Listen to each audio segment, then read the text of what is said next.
Bonsoir Chloé. Bonsoir Jean. Merci d'être avec nous Chloé. Je précise que tu as par le passé été chroniqueuse de la formidable émission Backseat. Voilà, j'ai toujours beaucoup de plaisir à revenir. Ça fait plaisir de te revoir, comment ça va?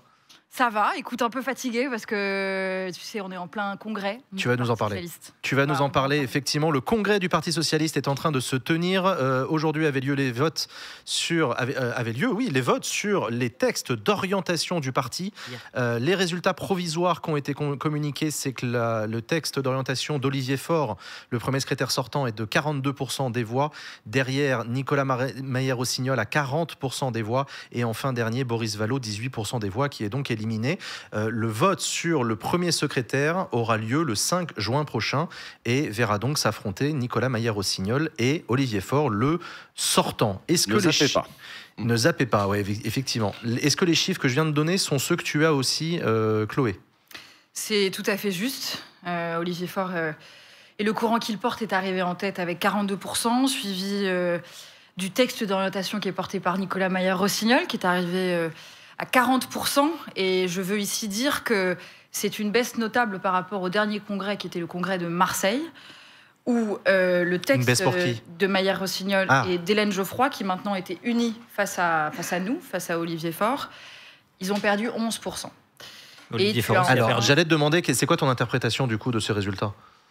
L'interprétation de ce résultat, c'est que l'orientation que nous avons portée avec Olivier Faure est arrivée en tête, que les 18% de Boris Vallaud, si on parle de la stricte orientation politique, est très proche de la nôtre, une ligne qui veut que le Parti socialiste reste ancré à gauche, que le Parti socialiste se place et œuvre à un rassemblement de la gauche. Cette ligne-là, si on ajoute le score de Boris Vallaud au nôtre, fait aujourd'hui 60% des militants du Parti socialiste. Alors, si vous ajoutez le score de Boris Vallaud, est-ce que c'est sûr que Boris Vallaud va se rejoindre à votre texte à vous? Je rappelle que tu soutiens Olivier Faure. Absolument. Moi, j'ai même écrit le texte d'orientation d'Olivier Faure et je l'ai défendu tout au long de ces derniers mois, parce que si je suis entrée au Parti socialiste, moi, c'était mon premier congrès au Parti socialiste. C'était aussi pour apporter mon soutien à Olivier Faure et pour défendre cette ligne. Donc, je l'ai fait dans le cadre de ce congrès. Et j'espère que Boris Vallaud va faire un choix, premièrement, et qu'il va faire le choix, deuxièmement, de nous rejoindre. Ok. Mais il y a quoi dans sa motion à lui, Boris Vallaud? En quoi il se distingue? Parce que je vois bien Nicolas Mayer-Rossignol, voilà, Carole Delga, tout ça, là.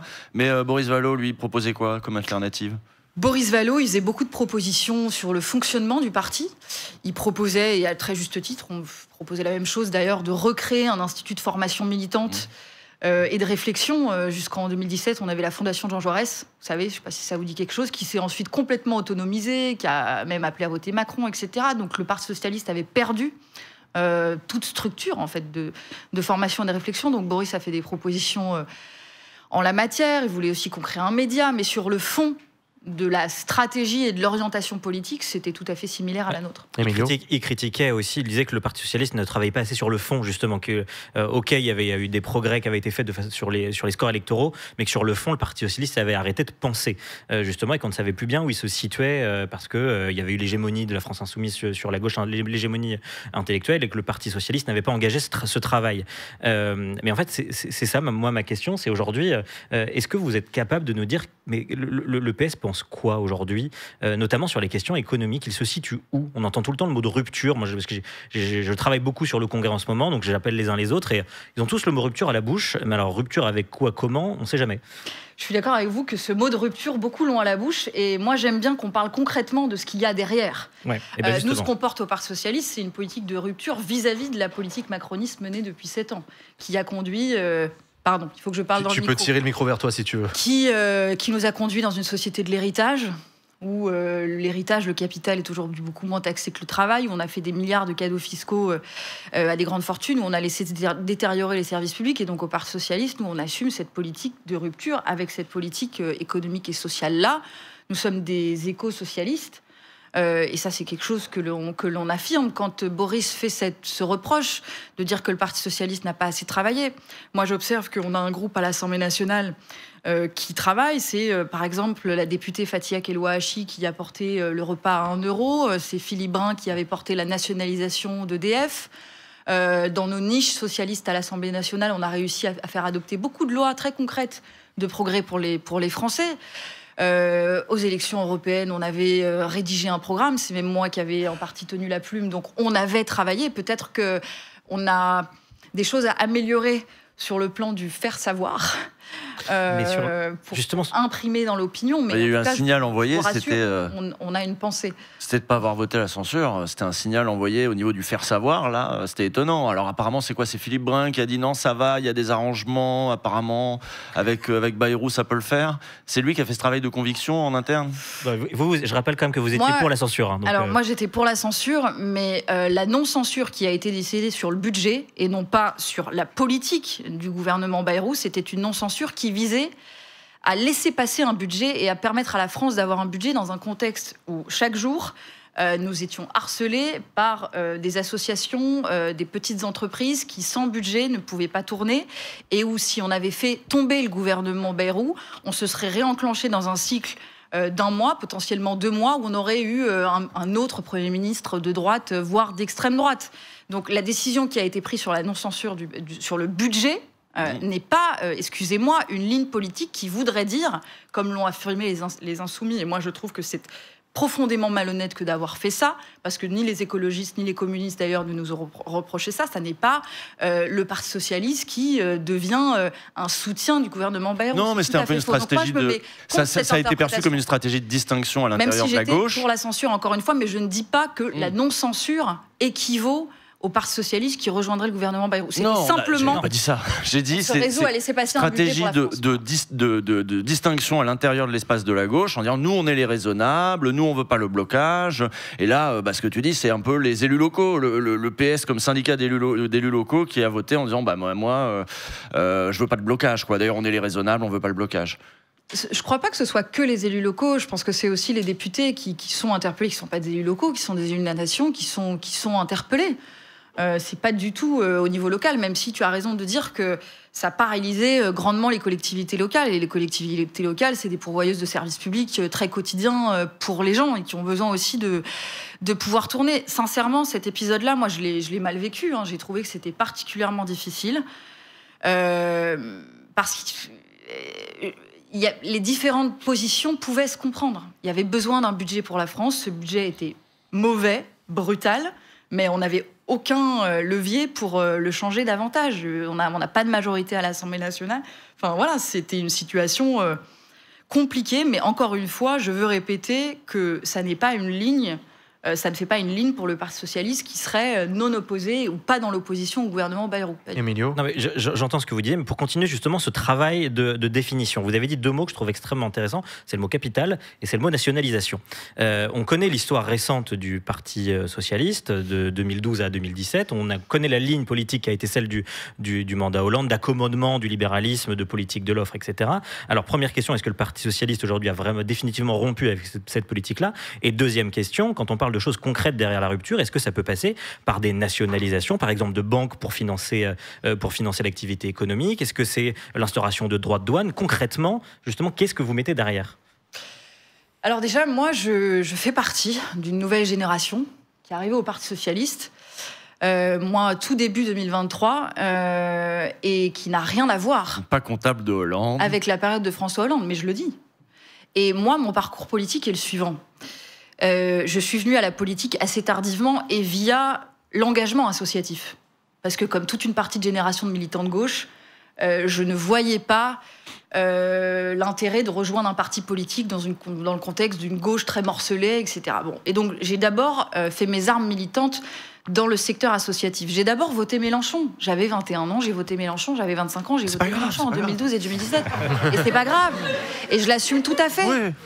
Mais par contre, déjà dès le soir du second tour de l'élection 2017, à la réaction de Jean-Luc Mélenchon, ça m'a posé un premier problème. C'était quoi sa réaction? Et tout de suite après, c'était une non-acceptation de la défaite. Oui. Et j'étais une fervente soutien de sa campagne. En fait, mes questions sont... Et ensuite, et je te réponds, et ensuite, en 2018, je me suis vite aperçue que ce monsieur-là n'était pas à la hauteur de sa responsabilité historique. Moi, je vous le dis, je me suis sentie trahie en tant qu'à l'époque électrice de Jean-Luc Mélenchon, parce que j'ai compris qu'il ne voulait pas faire gagner la gauche et rassembler largement, mais qui voulait d'abord et avant tout tuer le PS. Et à l'époque, le il PS, avait c'était commencé pas à mon se problème. rapprocher du PS. C'était pas mon problème. Il y avait eu Et une donc, tentative moi, de si rapprochement. vous voulez, mais... je fais partie d'une génération qui veut que la gauche gagne dans ce pays. Et donc j'ai fait le choix, bien après, de rejoindre le Parti socialiste, parce que je pense qu'il fallait renforcer aussi cette partie de la gauche dans le cadre d'un rassemblement de la gauche pour qu'on puisse arriver à créer une majorité de changements, d'alternatives, de progrès social, écologique, démocratique. Alors, il y avait la question des Et millions. donc, pour vous dire, moi, je fais partie de cette nouvelle génération. Et donc, quand on me ramène à François Hollande, oui, je n'en suis pas comptable. Et je rappelle C'est un député de chez vous, quand même. Olivier Faure... Oui, tu as raison. Mais à l'époque, son soutien pendant le Nouveau Front Populaire ne nous a pas gênés et n'a gêné personne, puisque ça nous permettait d'élargir et de parler, d'espérer parler à une majorité de Français. Olivier Faure a fait un inventaire, d'ailleurs, du quinquennat de François Hollande Dès 2017. en posant les termes. Donc, la politique économique qui est la nôtre, moi, telle que je la vois, elle est dans le pragmatisme. C'est-à-dire que, par exemple, sur la question d'ArcelorMittal, le Parti socialiste a pris position très clairement en faveur de la nationalisation d'ArcelorMittal, dans un contexte où ArcelorMittal balade l'État français depuis des années et des années, en faisant miroiter à l'État qu'il allait à Dunkerque créer un site pour faire de l'acier vert, donc de l'acier décarboné avec de l'hydrogène. C'est une mise sous tutelle qu'a proposé le Parti des centaines de millions d'euros d'investissement, et que dans un contexte où on continue de laisser entrer de l'acier à bas coût et produit au charbon de Chine et d'Inde, il n'y a aucun monde où ArcelorMittal va décider de garder son site à Dunkerque. Donc le gouvernement s'est fait balader par Arcelor, et dans ce contexte, nous on est pour, évidemment, en tout cas, prendre des mesures d'urgence pour mettre des droits de douane et stopper l'invasion de l'acier qui provient d'Inde et de Chine, et d'investir résolument dans l'acier vert, parce qu'il ne faut pas non plus abandonner un modèle européen qui serait à la fois souverain et capable de produire son propre acier dont on a besoin pour la construction, pour le bâtiment, pour les voies ferrées, enfin vous savez, et en même temps avec un modèle écologique qui est le nôtre et qu'on doit défendre. Donc ça n'est qu'un exemple pour répondre à ta question. Clémarx ? Oui, vous dites que du coup vous êtes détourné de Jean-Luc Mélenchon, déçu de Jean-Luc Mélenchon. Et du coup, vous avez fait le choix d'aller dans un parti qui, du coup, passe beaucoup de temps à taper sur Jean-Luc Mélenchon et qui va peut-être élire Nicolas Meyer-Rossignol. Est-ce que c'est vraiment ça, du coup, la victoire de la gauche ?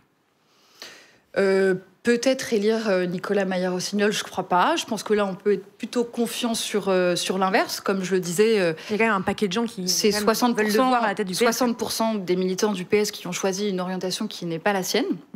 Donc...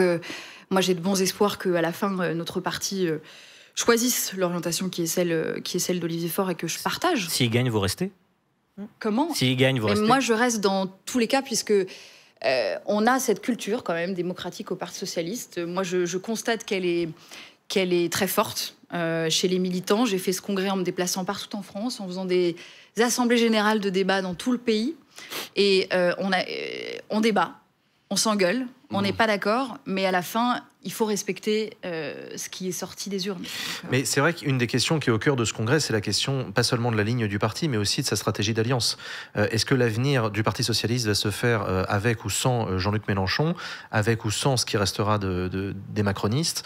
Par exemple, si demain il y avait une dissolution, est-ce que tu peux nous affirmer qu'il n'y aurait pas de nouveau Front populaire ? Ça, en tout cas, c'est quelque chose qui semble avoir été tranché dans le cadre de ce congrès. Nous, on a fait la proposition, en tout cas pour les élections municipales et les élections présidentielles. Tu as raison de dire que pour les élections législatives...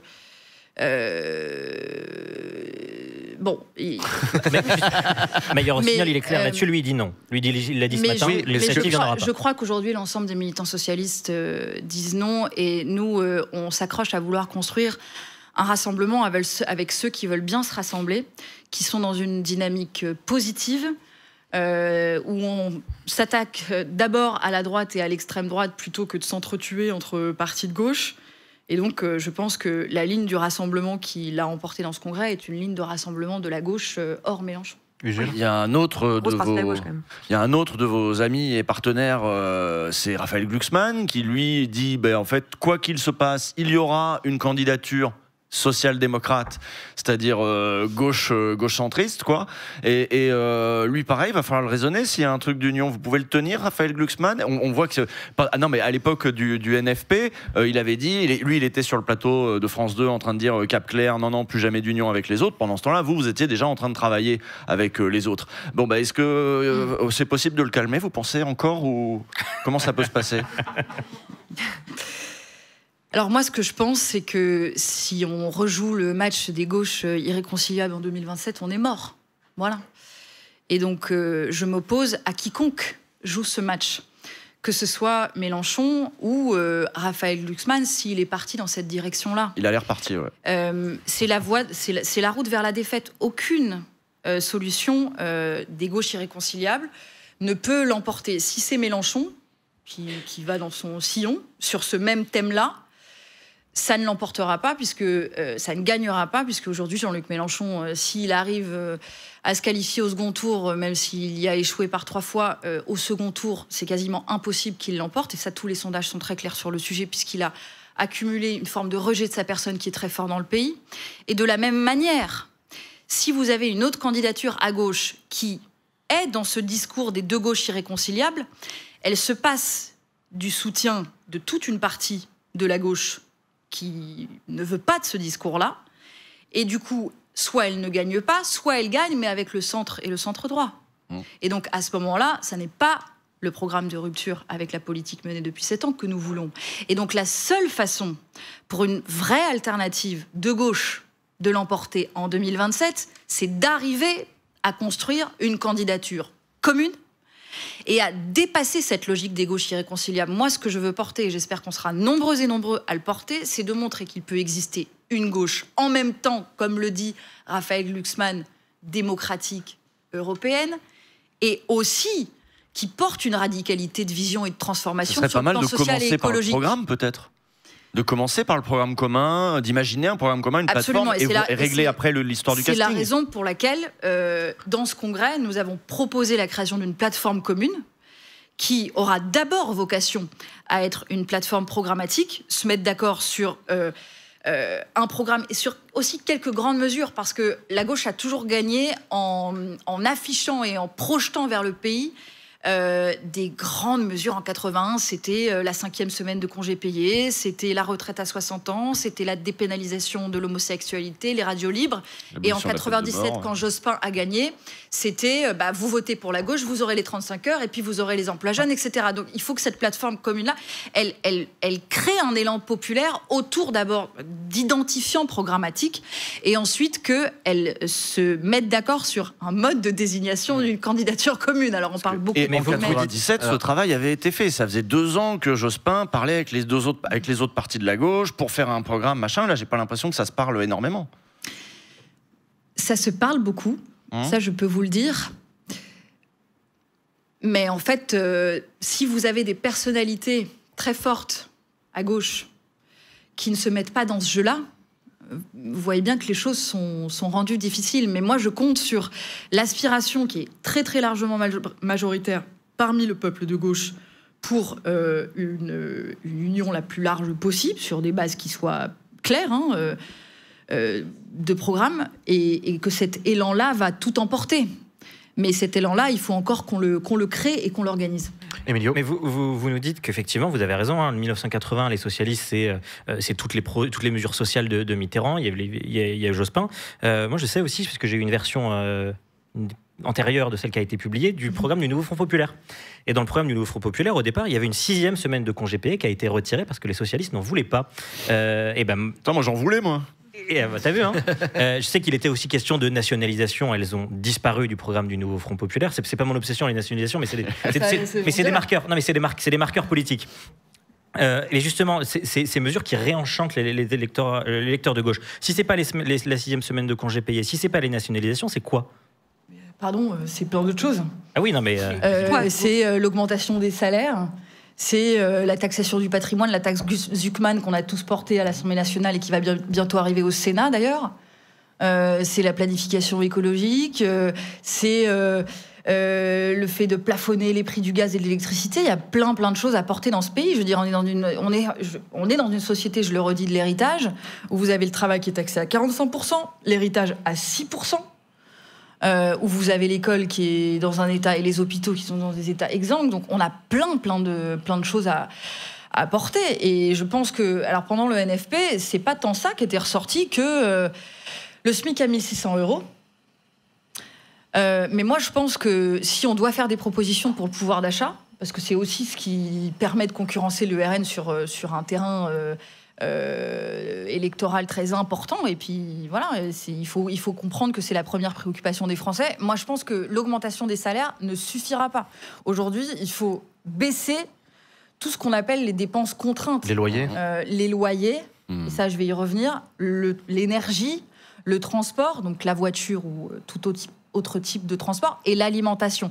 Et quand on regarde toutes ces dépenses contraintes-là, elles ont, pour ce qui est du logement, mais explosé ces dernières années. Et pour la jeunesse, aujourd'hui, c'est devenu quasiment impossible, soit de se loger, et encore pire, de devenir propriétaire. Et il y a une inégalité générationnelle sur le sujet qui est hallucinante. Donc la gauche, elle doit vraiment prendre à bras-le-corps cette question du logement, du loyer, en mettant inégalité vraiment... de classe, surtout, sur le logement. C'est-à-dire que là, en effet, oui, le logement s'est concentré... intergénérationnel, si on prend les grandes métropoles comme Paris, par exemple, où tu as eu un triplement des prix et de la valeur des logements en 30 ans, je crois. Je ne suis pas propriétaire à Paris, mais par exemple, si tu achetais un... D'accord, mais c'est une classe précise qui a les logements, qui possède les logements. Donc comment on casse ça ? C'est quoi la mesure forte pour dire aux gens, non, ça suffit, tu n'as plus 4 appartements que tu loues trop cher à des étudiants. Ou sur Airbnb, on fait autrement. Comment on casse ça ? Alors, moi, je pense que comment on les met au pas ? On peut plafonner le nombre de cumuls d'appartements dans une même ville pour un même propriétaire. Il y a des gens, en fait, c'est montré, c'est-à-dire que tu as une très infime minorité de propriétaires qui possèdent 100% des logements à Paris, qui les cumulent. Tu as la taxation des plus-values, puisque pourquoi les gens cumulent ? C'est parce qu'ils font des plus-values spéculatives sur les logements. Et quand il s'agit de la résidence principale, par exemple, elle n'est pas taxée. Pour la résidence secondaire, elle est taxée, mais on pourrait faire des taux beaucoup plus élevés de taxation de la plus-value. Et puis ensuite, il faut agir sur tout ce qui est plateforme... Airbnb, de location, Airbnb, même si Airbnb, moi j'ai plein de gens chez moi dans le Gard, pour eux c'est un complément de revenu. Il y a plein de gens qui partent en vacances en mettant leur logement sur Airbnb, donc il faut différencier ceux qui l'utilisent pour mettre du beurre dans les épinards et ceux qui en fait en font un métier. Donc il y a tout un programme de reconquête populaire de son droit à la propriété et au bien, être bien logé, qu'on peut porter. Il y a aussi tout ce qui est habitat collaboratif qui permet de redynamiser les petites villes et les centres de villes moyennes. En fait, dans ces villes-là, en France, qui maillent toute la France, les petites villes, je te parle même de villages, tu as des centres-villes, des centres-bourgs abandonnés où tu as généralement des sortes de petites maisons de ville où tu peux mettre plusieurs appartements qui permettent, si tu y loges plusieurs personnes ou ménages, de partager la voiture, de partager l'électroménager. Aujourd'hui, chacun a chez lui ou chez elle sa machine à laver, par exemple. Moi, ma machine à laver, personnellement, je suis toute seule dans mon appartement. Je ne l'utilise pas tous les jours ni toute la journée. J'ai eu peur au début de la phrase. Je peux partager. Non, mais on pourrait beaucoup... Voilà, ça, c'est l'habitat. On peut en parler pendant des heures, mais il y a plein de propositions à mettre sur la table. Je reviens sur la question de la méthode. Tu l'as dit tout à l'heure, il faudra bien trouver une méthode de départage pour une candidature à l'élection présidentielle. On a reçu sur ce plateau François Ruffin la semaine dernière. François Ruffin, tu le sais, qui lui aussi appelle de ses voeux une primaire. Est-ce que le Parti socialiste pourrait rejoindre une initiative qui irait vers l'organisation d'une primaire à gauche ? Mais à ce stade, ça n'est pas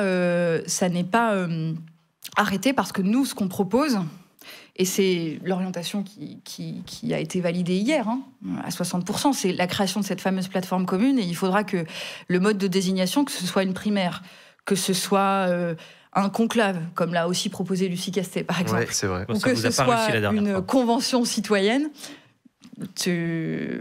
On pourrait aussi dire qu'a priori ça nous a réussi parce qu'on a sorti Lucie Castet, qu'elle est très forte, mais il y a plusieurs modes de désignation qui sont possibles.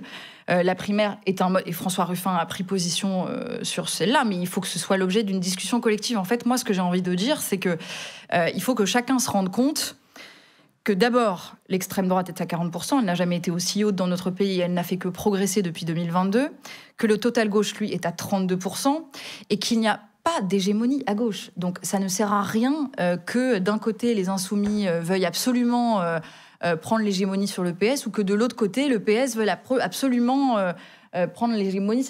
Il faut avancer dans un cadre collectif. Donc avec la France Insoumise. Donc avec la France Insoumise, oui, avancer, ramener tout non, dans la même parce direction. que encore une fois, nous prenons acte du fait que Mélenchon a acté depuis très longtemps que de toute façon, il y aurait une candidature insoumise à l'élection présidentielle. Et que nous n'avancerions pas avec eux. Ça, c'est quelque chose qui a été tranché. Il y a un truc que je comprends pas. Je comprends que ce que vous me dites sur la présidentielle avec les Insoumis, parce que Mélenchon serait candidat. On fait de la politique fiction. Demain, l'alliance de Ruffin et Glucksmann, si tant est qu'elle existe, arrive au pouvoir. Et après qu'il y a eu 2 candidatures à gauche. Avec qui vous gouvernez? Parce qu'en fait, le nombre de députés, a priori, qui seraient issus de cette alliance ne vous permettrait, a priori, pas d'atteindre une majorité absolue. Donc, qu'est-ce que vous faites de la France Insoumise? Avec quelle majorité vous gouvernez demain? Ça, c'est vrai que c'est une question qui se posera. On gouverne avec un pacte de législature. Ça, franchement, c'est un peu tôt pour y répondre. Là, on est quand même dans la politique fiction. Moi, je pense qu'il est possible d'accéder au second tour en rassemblant de Ruffin à Glucksmann, comme le veut la formule consacrée, et que sur cette base, on peut arriver à élargir au second tour et à l'emporter. Voilà. Et après, la dynamique d'une élection législative dans ce cadre-là, nul ne peut l'anticiper. C'est pas que de la politique fiction, parce que en fait, là, je pose la question sur les législatives, mais les municipales. Nicolas Meyer-Rossignol a dit pas d'alliance au 2e tour de fusion de liste avec les Insoumis dans les municipales. Il se trouve que la question elle va se poser, y compris si c'est Olivier Faure qui gagne ce congrès, est-ce que les socialistes et les Insoumis pourront faire des fusions de liste aux municipales, justement pour gagner des villes, peut-être conquérir des villes à la droite, parce que c'est comme ça l'objectif à la fin. Moi, je pense qu'effectivement, pour les municipales, c'est une échéance qui est cruciale pour toute la gauche. Si on n'a pas une bonne dynamique aux élections municipales, on sera mal parti pour les élections présidentielles. Donc les municipales, c'est la première des priorités. Et dans les élections municipales, c'est quand même... Pardon, moi je ne veux pas passer ma soirée à parler de la France Insoumise, très sincèrement. C'est eux qui ont mis pour objectif quand même d'avancer des candidats dans des villes actuellement tenues par la gauche, et partout. Donc voilà, la division, elle se fait sur cette base-là. Mais après, chaque ville a ses spécificités. Je ne sais pas dire quelles seront les dynamiques de rassemblement au second tour, parce que ça dépendra de qui il y a en face. Par exemple, si on prend l'exemple précis, je veux bien répondre à ta question, de Villeneuve-Saint-Georges avec... Louis Boyard. C'est lui qui a refusé. Il y avait une négociation de second tour. Il y avait le PS à la table, les écolos, les communistes. Oui, non, mais sur Villeneuve-Saint-Georges, c'est la France Insoumise qui porte en grande partie la responsabilité de la non-fusion. Ça promet en tout cas pour les élections. Un peu de positif. Ouais, carrément. S'il vous plaît. Je précise que tu as confondé en 2018 une association qui s'appelle Mieux Voter. C'était ça l'engagement dont tu parlais tout à l'heure. Mieux Voter qui milite pour le vote au jugement majoritaire. Est-ce que tu défends toujours cette idée-là? Est-ce que c'est un truc qui est porté par le PS? Mieux Voter, c'est une association qui militait pour des modes de scrutin plus démocratiques et innovants, dont le jugement majoritaire, tu as raison, mais dont d'autres ont porté aussi beaucoup ce qu'on appelle le mode de scrutin par approbation, qui conviendrait très bien à une primaire, pour moi. Tu peux nous expliquer ce que c'est, s'il te plaît? Donc, scrutin par approbation, les militants peuvent approuver autant de candidats qu'ils le souhaitent, et à la fin, c'est le candidat qui a le plus de voix d'approbation qui l'emporte. D'accord. Donc ça évite le vote utile. Si tu apprécies plusieurs candidats, tu peux tous les approuver si tu le souhaites. Tu n'as pas à choisir ou à faire des stratégies pour voter utile. Et c'est simple. Voilà, le candidat qui a le plus d'approbation l'emporte. Donc, dans le cadre d'une primaire où, a priori, les électeurs apprécient plusieurs candidats, c'est un mode de scrutin idéal et à un seul tour de vote. Ok, d'accord. Ça, Ruffin, il n'en veut pas. Hein. Il a déjà dit... il dit c'est trop compliqué. Je ne désespère pas Ce serait un bon moyen pour faire la synthèse au Parti Socialiste?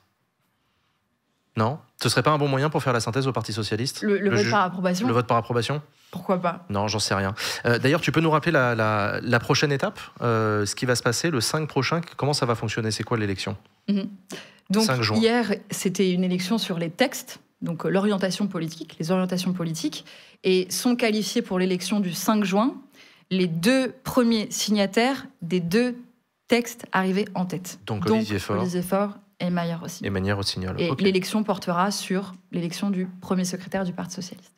Sur les sujets internationaux, tu as signé une tribune publiée dans la Tribune dimanche, c'était le 10 mai dernier, sur le sujet de Gaza. Le mot génocide n'y apparaissait pas, il y avait à la place l'expression nettoyage ethnique. C'est quoi le bon terme aujourd'hui pour toi ?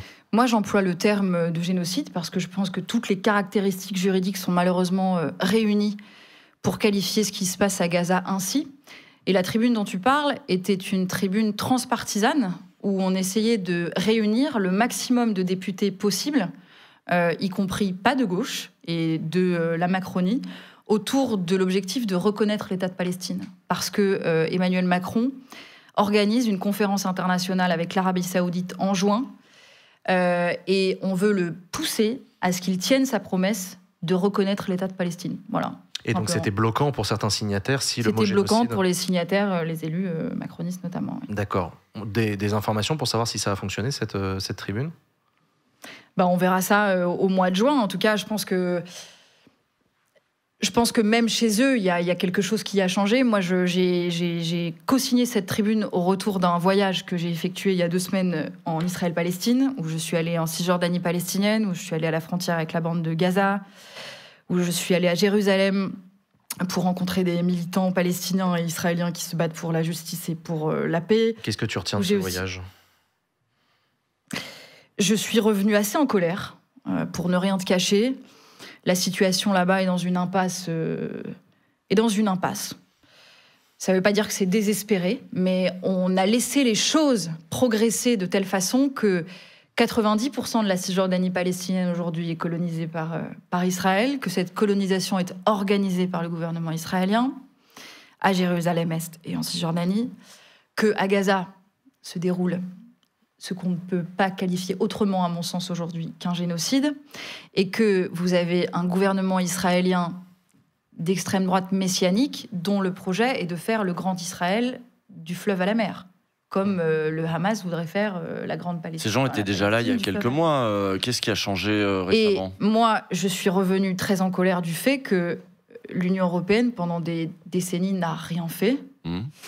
Que je suis élue d'un Parlement qui est le Parlement européen, où vous avez une très grande majorité de députés qui se disent pour la solution à 2 États, un État israélien, un État palestinien, qui vivent en sécurité, en égale dignité, côte à côte, mais qu'il y a très peu de gens qui concrètement agissent pour cela, parce que agir pour la solution à 2 États aujourd'hui, c'est stopper la colonisation en Cisjordanie, sanctionner le gouvernement israélien, décréter un embargo sur les armes, suspendre l'accord d'association entre Israël et l'Union européenne, pas juste le réviser, reconnaître l'État de Palestine. C'est ça aujourd'hui. Et justement, sur cet accord, on en est où ? C'est faisable ? Sur la suspension de l'accord. Sur la suspension de l'accord, par exemple. On met beaucoup de pression. Je rappelle qu'on parle d'un accord de coopération entre l'Union européenne et Israël, coopération commerciale, économique, culturelle, je suppose, aussi avec les universités, etc. Et aujourd'hui, donc, se pose la question de la remise en question de cet accord. Je te laisse continuer. Absolument. Et ça a été très compliqué d'en arriver là. Parce qu'il faut vous rendre compte que depuis que je suis élue députée européenne le 9 juin 2024, donc il y a presque 1 an, nous n'avons adopté aucune résolution sur Gaza ou sur Israël-Palestine. Rien. Pour débattre même de la situation à Gaza, on en a été empêché plusieurs fois, puisque chaque fois la droite et l'extrême droite s'y opposaient. La seule chose dont on a débattu, mais avec ferveur, c'était est-ce qu'il fallait retirer les financements de l'Union européenne à l'Agence des Nations Unies pour le soutien aux réfugiés palestiniens, l'UNRWA. Parce que l'Union européenne est le premier financeur à la fois de l'UNRWA et de l'autorité palestinienne. Mais jamais on n'a parlé de la colonisation, jamais on n'a parlé de ce qui se passe à Gaza, rien. Donc il y avait, comment vous dire, une sorte de silence et de complicité ahurissante, parce que les États membres de l'Union européenne étaient divisés, donc l'Union européenne était silencieuse, et la haute représentante pour les affaires étrangères, ou von der Leyen, ne s'exprimait pas sur le sujet, ne prenait aucune position. Et donc, on a finalement réussi à obtenir la révision de l'accord d'association. Révision. Mais pourquoi ? Pour regarder quoi ? Vérifier que la clause droit humain de l'accord d'association n'est, pas respectée. C'est manifeste. Donc, il faut le suspendre sur le champ. Mais tout est un combat. Moi, il y a un combat que je porte, c'est de sauver la Cour pénale internationale face aux sanctions américaines qui ont été prononcées contre la Cour par Donald Trump parce que...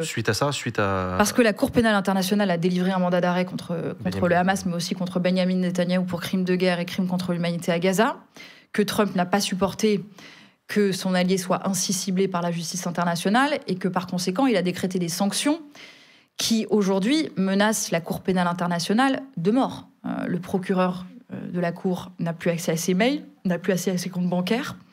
Les membres américains du personnel de la Cour sont menacés d'être arrêtés s'ils retournent dans leur pays aux États-Unis. Les banques, les assurances, les services informatiques qui coopéraient avec la Cour ne veulent plus coopérer puisque ils ont peur des sanctions américaines. Donc concrètement, il y a un risque de mort. Ça fait des mois qu'on alerte et qu'on demande à la Commission de faire une simple chose, c'est d'activer ce qu'on appelle le règlement de blocage, qui est un règlement européen qui permettrait de bloquer l'effet des sanctions américaines et donc de permettre à la Cour de continuer à fonctionner pour poursuivre ses recherches. Là, par exemple, elle a dû suspendre la Cour ses enquêtes au Soudan ou en Ukraine.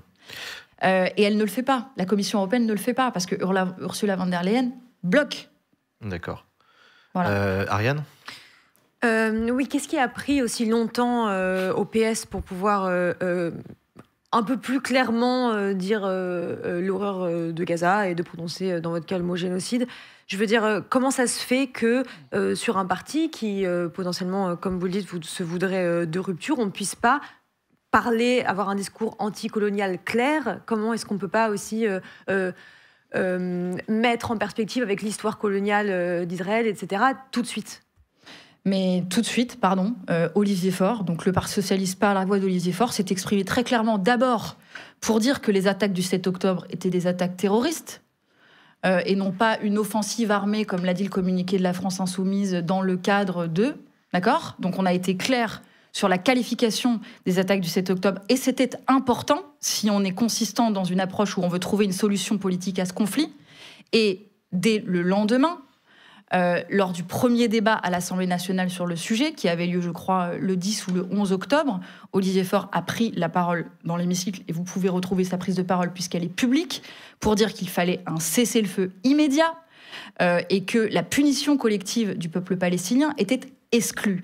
Mais on a assisté, par contre, et ça, je suis très en colère, parce que vous voyez les positions que moi je porte et que je tiens sur ce sujet, et qui sont celles d'un internationalisme et d'un humanisme conséquent et sans géométrie variable. J'ai constaté que pendant des semaines, Manuel Bompard et des élus de la France Insoumise allaient dire sur tous les plateaux télé que le Parti socialiste était un soutien inconditionnel du gouvernement Netanyahou. C'est un mensonge éhonté qui a été répété d'antenne en antenne et qui fait qu'il y a toute une frange militante, pas le pays, parce que personne ne m'en parle, sauf quand c'est dans les franges militantes, qui pense ça du Parti socialiste. Personne à la direction du Parti socialiste n'a été ambigu vis-à-vis du gouvernement israélien et de ses actions. Oui, alors vous avez dit que vous ne vouliez pas parler de la France insoumise toute la soirée, mais là, la première chose que vous dites directement, c'est parce que je sais d'où ça vient. Je sais d'où ça vient. Parce que moi, je sais ce que mon parti fait et pense et les prises de position qu'il prend. Et c'est là-dessus que nous entendons être jugés. De ce que j'ai entendu des prises de position du PS tout de suite après le 7 octobre et pendant très longtemps après, j'ai pas du tout été convaincue par votre discours anticolonial. Ah bah ça, c'est autre chose de pas être convaincue. Moi, je vous cite des exemples très précis. Là, le discours d'Olivier Faure, toutes mes prises de position à moi, vous pouvez aller vérifier. Après, si vous n'êtes pas convaincu, vous n'êtes pas convaincu. Mais en tout cas... Le mot génocide, par exemple, il arrive 1 an et demi après. Pourquoi maintenant et pas je sais que par exemple dans l'UMA on a publié les premiers papiers qui en parlaient, c'était dès janvier 2024. En fait, pourquoi maintenant ? C'est en avril 2023 que la Cour internationale de justice, me semble-t-il, parle de risque génocidaire. Voilà, et à partir de ce moment-là, nous parlons de risque de génocide et qu'il faut le prévenir parce que c'est ce que prévoit la Convention sur les génocides. Et donc, c'est la parole que nous avons portée. Risque de génocide. Et génocide, c'est pas la même chose. Et là, aujourd'hui, vous nous avez pas dit il y a un risque de génocide. Vous nous avez dit c'est génocide. Oui, parce qu'il y a une intentionnalité qui a été prouvée singulièrement depuis que la faim est utilisée comme une arme de guerre contre les Palestiniens depuis le 1er mars que le blocus humanitaire est en place. Est-ce qu'il faut prendre des sanctions contre Israël ? Bien sûr qu'il faut prendre des sanctions contre Israël, et ça, c'est l'Union européenne qui a le pouvoir de le faire. L'Union européenne avait été capable de prendre des sanctions très rapidement contre la Russie, et là, elle n'est pas capable de le faire contre Israël. Pourquoi ? Parce que les sanctions de l'Union européenne se prennent à l'unanimité. Unanimité de qui ? Des États ? Des États membres. Aïe. Et il y avait eu des problèmes avec la Russie, avec le veto mis par Viktor Orban, mais là, vous pouvez être sûr que M. Orban, qui a d'ailleurs annoncé son retrait de la Cour pénale internationale et qui a accueilli Benyamin Netanyahou il y a 1 mois, ne validera jamais des sanctions. Donc, il faut que ces sanctions se prennent sur le plan national, de façon bilatérale. C'est possible, mais ça aura moins d'impact. Contre des entreprises, que des sanctions européennes. Contre des médias, contre... C'est des entreprises qui opèrent, par exemple, dans les territoires colonisés de Cisjordanie. C'est contre des responsables du gouvernement israélien. On est capable il y a des propriétés en France, comme il y avait pour les oligarques russes, peut-être aussi. Il y a moins ce genre de choses. Il y a moins. Il y a moins ce genre de choses. Mais vous dites qu'il y a des entreprises françaises qui aujourd'hui opèrent en Cisjordanie occupée. Ce sera la dernière question. Oui, ça a été documenté.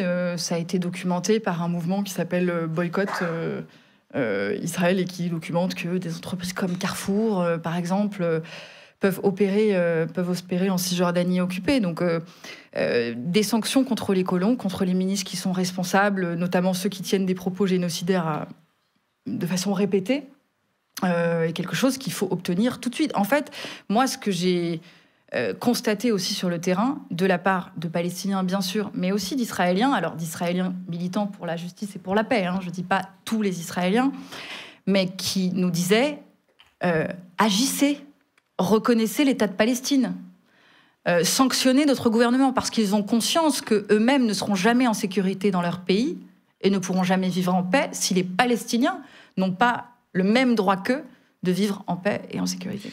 Merci beaucoup Chloé Ridel d'avoir accepté de venir sur le plateau de Backseat. Merci d'être venue répondre à nos questions.